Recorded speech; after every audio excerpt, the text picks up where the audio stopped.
Hello and welcome to another episode of Virtual Legality. I'm your host, Richard Hoeg, managing member of the Hoeg Law business law firm of Northville, Michigan.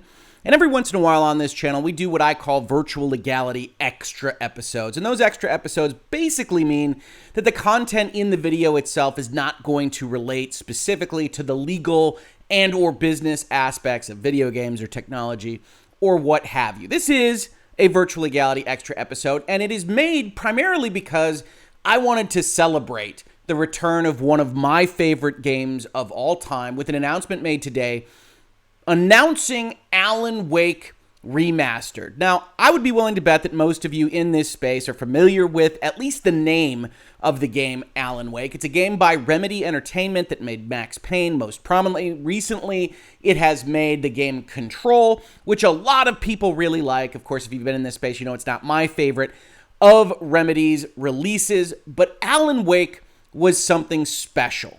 In my view, Alan Wake is one of the best games of all time, and if you aren't familiar with the premise behind the story, Alan Wake is about a writer that appears in some Pacific Northwest town and starts to have his writing manifest itself in the real world.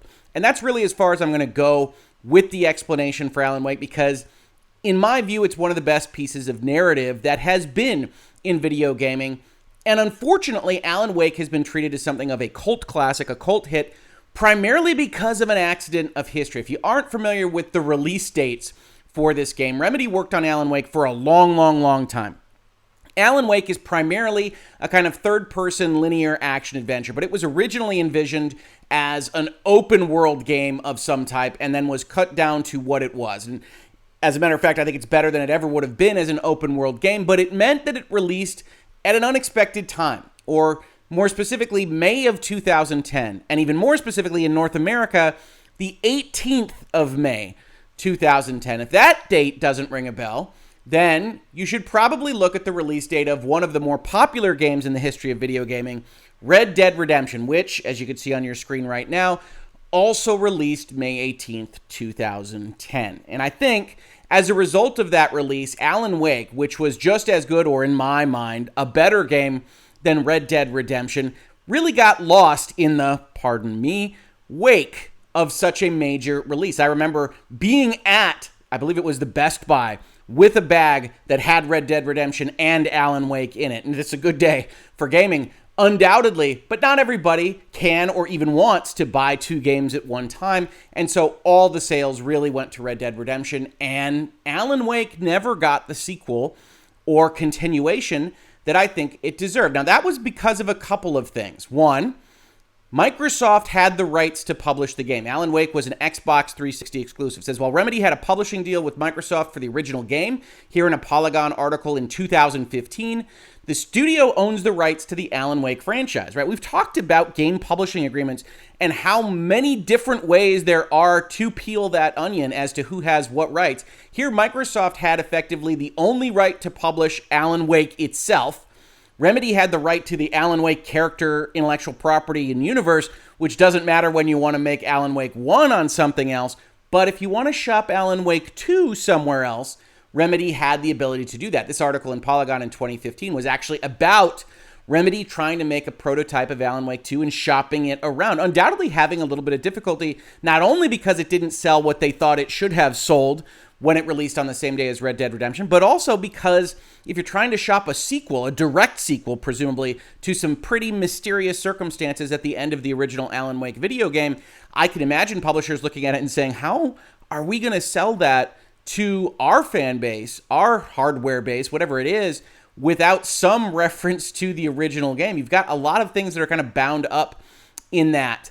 And so I think it was a little bit difficult for them. In this article, it says, hey, we were happy working on a prototype. We started shopping it around, and then they came back to Microsoft. And Remedy says they've been really supportive about Alan Wake, and Phil Spencer has been awesomely supportive when it comes to Remedy and Alan Wake along the way. We showed it to Microsoft, and I guess at the time Microsoft was looking for something slightly different for their portfolio. Quite quickly, our discussion about Alan Wake 2 turned into something else, and that something else turned into Quantum Break, which was great and very exciting. And if you remember, Quantum Break was part of Xbox's TV initiative with their one series of consoles, and I apologize for using the word series there just to confuse things, but the one line of consoles that they had made resulted in Quantum Break being half TV game, half show, whatever it might be. Wasn't as good as Alan Wake, still pretty good, liked it a lot. And Remedy never lost its love for the brand. Here is a blackboard in Quantum Break, which might be my favorite part of Quantum Break, that is talking about all the many theories about what Alan Wake could mean and what the mysteries are and how everything works in that particular game. Again, I'm going to hold myself back from really diving into that conversation with you all, even though I want to, because I think it's really the fun part of the game is to not know what's going on in it, at least until you experience it for the first time. But as I said, Remedy never dropped their love for this game. So in 2019, you get a Games Industry Biz article entitled Remedy Obtains Publishing Rights to Alan Wake, right? Microsoft held those rights, but in July of 2019, Alan Wake's publishing rights were purchased back by Remedy. Publishing rights for survival horror game Alan Wake has reverted back to the developer Remedy under whatever the terms of their license agreement were. So after July of 2019, Remedy has the rights to make Alan Wake, which opens a couple of doors. Those doors would also be looked at in their game releasing later in 2019, Control, whose second expansion, AWE, in-universe means Altered World Event, but more specifically, as was everybody's acknowledgement, means Alan Wake Experience. And if you play the expansion to Control, you'll find all sorts of references to Alan Wake, that they're in the same universe, that the people that work at Control are investigating the events of Alan Wake, all sorts of good stuff. This is a game that people clearly really love, at least at the studio. And so it was no surprise that over the past few days, you started to see tweets like this. Wario64, Alan Wake Remastered, listed for October 5th release on a Taiwanese storefront, which was then confirmed by Daniel Ahmad saying will be announced next week. Thus, the headlines hit all across the weekend. Alan Wake Remastered pops up on retailer websites with October release date. The repeatedly leaked Alan Wake Remaster seems imminent. Listings hint at Alan Wake Remaster coming to PS5 and Xbox Series X in October. The classic thriller won't be an Xbox console exclusive anymore. IGN, Alan Wake Remastered listing appears, etc., etc., etc. And then this morning, a great thing, at least to my eye, happened. On the Sudden Stop blog, which the Sudden Stop is the name of a book that Alan Wake has written in-universe and is apparently a community website for all things Remedy and Alan Wake that I actually hadn't heard of before now. Sam Lake, the head of Remedy, actually talks specifically to the blog. This is for you. I'm beyond happy to tell you that at the time of writing this, Alan Wake Remastered is nearing its completion, confirmed, announced, and coming up in partnership with Epic Games Publishing, multi-platform, PC on the Epic Games Store, Xbox, and for the first time ever, PlayStation, this generation and the previous one. So it's going to be working on the One line and the PlayStation 4, as well as the PlayStation 5 and Xbox Series X and S. Now, one does wonder whether or not that means that it's actually a PlayStation 4 version running on a PlayStation 5. It's very unclear, as we'll see in this particular post, but that's another piece of this puzzle, right? You know I love messaging here in Virtual Legality, and one of the interesting things that we'll see in this particular set of information given to this blog is that they don't have a lot of specifics to share. So part of the story is that all of those leaks that happened this weekend, I think, did force the hand here a little bit, because this strikes me as the kind of announcement that you would make, even in a blog to this, in connection with screenshots or video clips or trailers or whatever it might be. You're selling a remaster, and most people are going to want to see what that looks like. But let's continue with the statement. This is for you. Alan Wake came out over 11 years ago, and through that time, you have told us again and again how much you love the game, the story, the characters, and the lore. And that matters a lot to us. We love this game as well. I love this game. The remaster is coming because of your support for Alan Wake through the years. Again, he's writing here to the blog, to the community of Alan Wake fans, and he says some very nice things about the blog. And then he says one of my favorite lines from Alan Wake. Early on in the game, Alan Wake says, actually, I think it's the first scene, in a horror story, the victim keeps asking why, but there can be no explanation, and there shouldn't be one. The unanswered mystery is what stays with us the longest, and it's what we remember in the end. This is an idea close to my heart. Stories that make me think excite me. Stories where everything is not freely handed out to me or wrapped up neatly, where I am left with a mystery.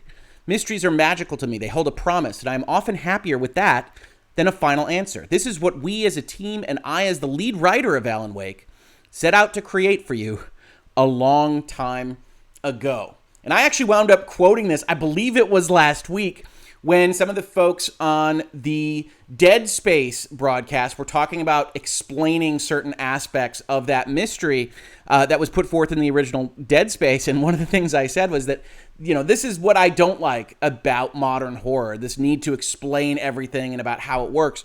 Alan Wake tells a very good story. I can vouch for that.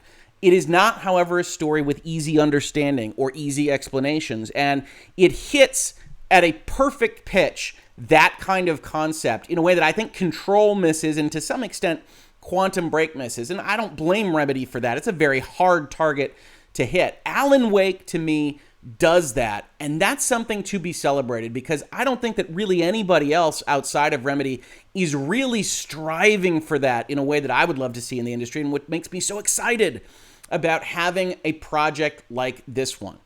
Now, interestingly, he says the story and character were personal in many ways. Alan Wake, being a writer himself, gave me an opportunity to use what I do and love as a writer as an element in the story. Alan Wake also contained the mystery of forests and lakes, which are precious to me as a Finn. Now, the lakes and the forests aren't specifically the mystery, but they do take place in that kind of setting, and that definitely adds to the tone of Alan Wake as a piece, which some have described as kind of Twin Peaks-esque, and that's a part of that tone. So it's very interesting to me to see that kind of connection with a work like this, and it's one of the reasons why it's popped up in basically everything else that Remedy has made. It says the original game was only available for Xbox 360 and a few years later PC. We are thrilled about the opportunity to bring the remastered version out for a new generation of platforms. To Xbox's credit on this question, you can play Alan Wake right now through their backwards compatibility. It will, in 2021, make you a little sad for how it looks, but that's why this project is so cool. Alan Wake Remastered is the original experience you fell in love with all those years ago. It's not a Final Fantasy VII remake kind of concept. It's a remastering.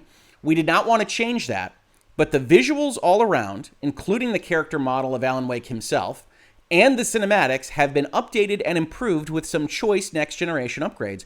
Alan Wake Remastered will launch this fall. Stay tuned for more information soon. And that's what I meant when I said earlier, it's an odd kind of posting, because it's weird for you to go out with the announcement of a remaster that appears to be very, very soon.